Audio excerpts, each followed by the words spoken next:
हिचकी आवेला जबे याद तोहरे आवे, भावरानियन मनवा हमर गुनगुनावे। हो हिचकी आवेला जबे याद तोहरे आवे, भावरानियन मनवा हमर गुनगुनावे। बहे जब जब पूरवैया तो मजमून मिलेला, बहे जब जब पूरवैया तो मजमून मिलेला। हंस के बोलेला तो राजा जी सुकून मिलेला, हंस के बोलेला तो राजा जी सुकून मिलेला। भला ही नइखे रउआ अखिया के सोझा, हाँ खुश रही जहवा रही करनी दुआ। हाँ भला ही नइखे रउआ अखिया के सोझा, खुश रही जहवा रही करनी हम दुआ।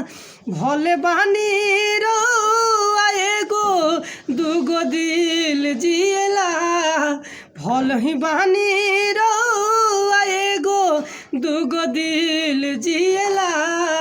हंस के बोले लहत राजा जी सुकून मिलेला, हंस के बोले लहत राजा जी सुकून मिलेला। हाँ हिचकी आवेला जब याद तोहरी आवे, भावरानियन मनवा हमर गुनगुनावे। हाँ हिचकी आवेला जब याद तोहरी आवे, भावरानियन मनवा हमर गुनगुनावे। बहे जब जब पूरवैया तो मजमून मिलेला, बहे जब जब पूरवैया तो मजमून मिलेला। हंस के बोलेला तो राजा जी सुकून मिलेला, हंस के बोलेला तो राजा जी सुकून मिलेला। ये गाना कैसा लगा कमेंट करके जरूर बताएं। अच्छा लगल तो हमारा चैनल के सब्सक्राइब करी, और वो सिंगर नहीं थी तो हमारा खातिर बहुत खुशी के बात बा कि वो गाना सुननी हो सके तो आगे शेयर कर दी ताकि सिंगर्स लोग सुन सकस लोग। नया धुन के नया गीत बा,